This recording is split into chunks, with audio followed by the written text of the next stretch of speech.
Ahlan wa sahlan bi raisina.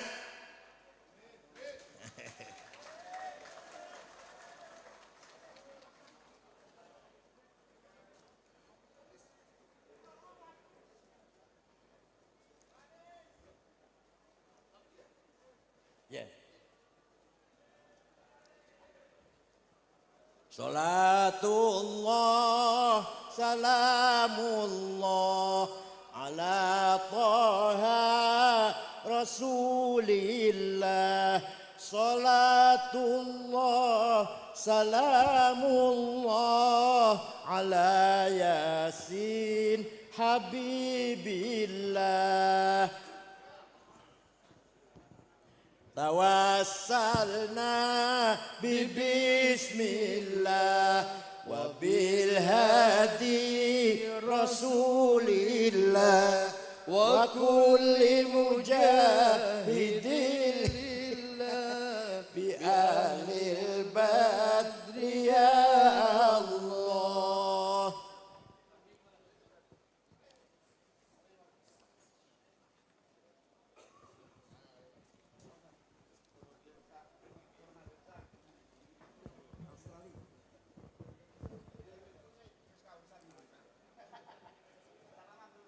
Selamat datang dihaturkan Bapak Haji Anies Rashid Baswedan PhD.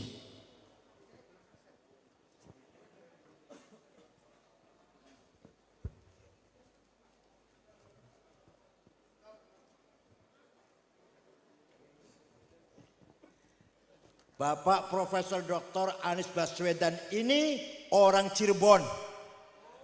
Kuningan, Cirebon. Bukan Jombang, bukan.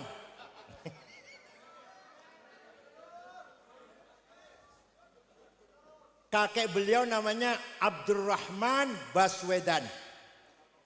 Beliau yang keliling ke negara Arab, pertama ke Palestina. Waktu itu belum dijajah belum. Di sana penguasa namanya Said Amin Husni. Menyampaikan bahwa Indonesia telah merdeka. Amin Husni mengakui kemerdekaan itu. Kemudian ke Mesir. Dan kemudian ke Raja Faruk waktu itu. Mengakui kemerdekaan Indonesia. Walhasil kakeknya Pak Anies ini berjasa besar. Menyambungkan kemerdekaan Indonesia untuk negara-negara Timur Tengah. Maka Abdurrahman Baswedan menjadi pahlawan nasional kakeknya ini. Pahlawan nasional.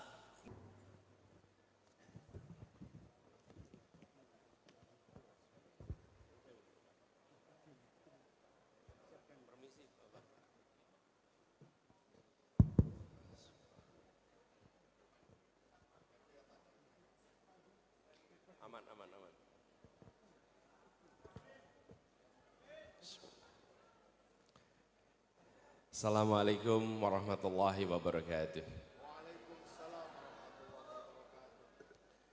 Alhamdulillah wa syukurillah wa la hawla wa la quwata illa billah.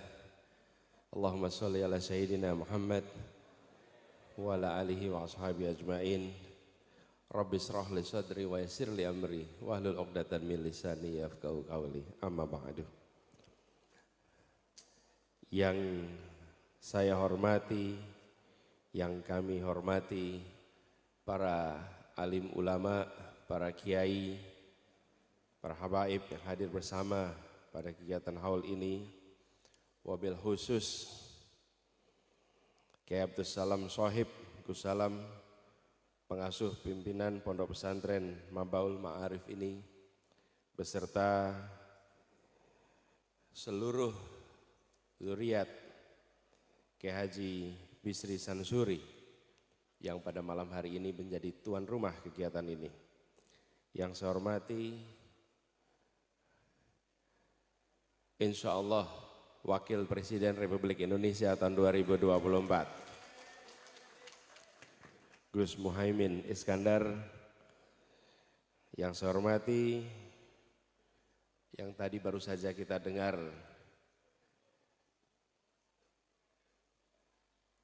bagian kecil dari apa yang beliau miliki. Saya setiap kali mendengar beliau memberikan tausiah Rasanya seperti mendengarkan ensiklopedia berjalan. Kiai Haji Said Agil Siraj. Semoga beliau selalu diberikan kesehatan, panjangkan umurnya.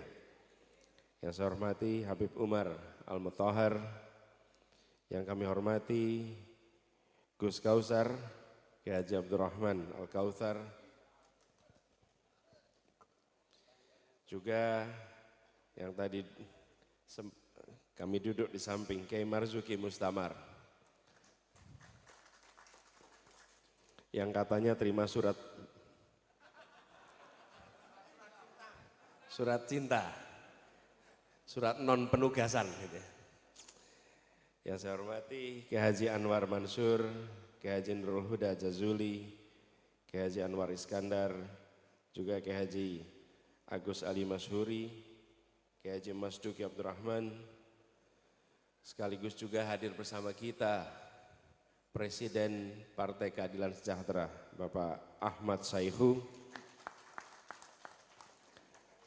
bersama kita juga Menteri Desa dan Daerah Tertinggal Bapak Abdul Halim Iskandar, Menteri Tenaga Kerja Ibu Ida Fauziah, Wakil Ketua MPR RI Bapak Jazilul Fawaid, dan begitu banyak lagi tokoh-tokoh yang mohon izin tanpa mengurangi rasa hormat tidak tersebutkan, tapi yang tidak boleh terlewatkan, izinkan saya menyebut Ibu Nyai Naili Zakiyah Munif, sekaligus juga Ibu Nyai Juhairiyah, dan hadir bersama kita yang saya hormati Ibu Nyai Farida Salahuddin Wahid, dan semua saja ini daftarnya masih panjang, tapi kalau saya teruskan nanti daftar nama hadirin nanti misalnya. Mohon izin tidak diteruskan. Pertama saya ingin menyampaikan rasa syukur alhamdulillah malam hari ini bisa sampai tiba untuk bersama-sama menghadiri majelis yang mulia haul dari Kiai Haji Bisri Samsuri yang sudah lama kami rencanakan. Mohon maaf datangnya terlambat. Kami baru tiba dari Tapanuli Tengah. Tapanuli Tengah di Sumatera Utara. Kebetulan selama beberapa waktu ini kami banyak berkeliling, bagi-bagi tugas. Tempat yang didatangi Gus Muhaimin berarti saya tidak datangi. Tempat yang saya datangi tidak datangi Gus Muhaimin supaya bisa menjangkau semua. Nah kebetulan hari ini saya di Tapanuli Tengah, khususnya sampai ke Barus. Barus itu adalah salah satu tempat tertua di dalam syiar Islam di Indonesia. Nah kenapa jadi agak telat, ini ada ceritanya Gus. Jadi ketika sampai ke sana, rupanya penyelenggara itu mengasumsikan kami hanya ziarah di bawah. Sementara makamnya itu di atas. Dan naik ke atas itu perlu waktu yang agak panjang. Jadi akhirnya sampai di sana saya bilang kita sudah sampai di Barus, kalau tidak ziarah sampai ke atas di tempat Syekh Mahmud itu tahunnya kira-kira 640-an Masehi. Jadi kira-kira kalau menurut catatan di sana tahun 48 Hijriah usia makamnya di situ. Jadi akhirnya kami khususkan naik ke atas. Tapi konsekuensinya naik ke atas jadinya agak lebih panjang, tibanya sampai di Jombang lebih terlambat, tapi lebih baik datang terlambat daripada batal datang. Alhamdulillah sampai di sini. Yang berikutnya ini sudah tanggal 12 Januari. Kami berdua, saya dan Gus Imin ini sedang mendapatkan amanat yang tidak kecil. Amanat yang cukup besar untuk mengikhtiarkan perubahan di Indonesia. Dan tadi yang disampaikan oleh Kiai Said, terutama sila kelima, menghadirkan keadilan sosial. Ini yang beberapa waktu ini hilang. Kita menginginkan Indonesia yang adil makmur buat semuanya. Jangan adil makmur untuk sebagian dan bagian besar lainnya hanya menonton saja. Karena itu melalui ikhtiar yang kita kerjakan, insya Allah bersama-sama mudah-mudahan nanti tanggal 14 Februari bisa menjadi Hari Perubahan Indonesia. Sehingga kita menginginkan agar keluarga-keluarga di Indonesia merasakan kehidupan yang lebih tenang, yang lebih nyaman, tekanan ekonomi yang luar biasa besar dirasakan oleh keluarga-keluarga itu menjadi lebih baik, insya Allah. Ini semua prosesnya seperti kita ketahui relatif berjalan luar biasa cepat. Bulan September yang lalu kami tiba di Denanyar ini, kira-kira tanggal 9 atau 10 ya Gus ya di sini. Kumpul itu kita barusan jadi pengantin baru waktu itu. Karena pada tanggal 2 September ya, 2 September kita berjalan bersama-sama sebuah ikhtiar yang tidak pernah kita bayangkan kita kerjakan bersama-sama. Karena itu ketika kami berjalan bersama dan disingkat namanya menjadi Amin, walaupun sebagian orang terganggu dengan ucapan Amin, tapi kemanapun semua niat baik jawabannya, semua niat baik jawabannya Amin. Nah ini yang kemarin sempat juga menjadi ramai. Saya sampaikan kepada semua bahwa pasangan yang terjadi dan singkatan yang muncul itu bukan hasil konsultasi dari lembaga atau badan konsultan komunikasi. Ini singkatan yang mengaturnya istilahnya kalau di sini apa? Kantor pusat. Apa? Dekengan pusat. Aturannya di dekengan pusat ini. Ini bukan aturan kita yang mengatur. Tapi alhamdulillah kami bersyukur. Mengapa? Saya kuliah di Gajah Mada. Gus Imin kuliah di Gajah Mada. Kami berdua waktu itu aktif di dalam gerakan mahasiswa. Dan selama pergerakan mahasiswa masa-masa itu, akhir 80-an, awal 90-an, itu masa di mana perjuangan mahasiswa adalah untuk menghadirkan demokrasi di Indonesia. Pada masa itu Presiden Soeharto, Orde Baru sedang kuat-kuatnya dan mahasiswa sedang menghadapi tekanan yang besar-besarnya. Pada masa itulah kita berjuang untuk menghadirkan demokrasi. Alhamdulillah di akhir tahun 90-an perjuangan itu menjadi kenyataan. Yang kami tidak pernah bayangkan bahwa Gus Imin dan saya 25 tahun kemudian tersambungkan kembali untuk mengembalikan rel demokrasi yang ada di Indonesia ini. Bila dulu kami berdua berjuang mengikhtiarkan demokrasi, sesudah perjalanan 25 tahun, kok demokrasi kita agak berubah sekarang. Agak berubah.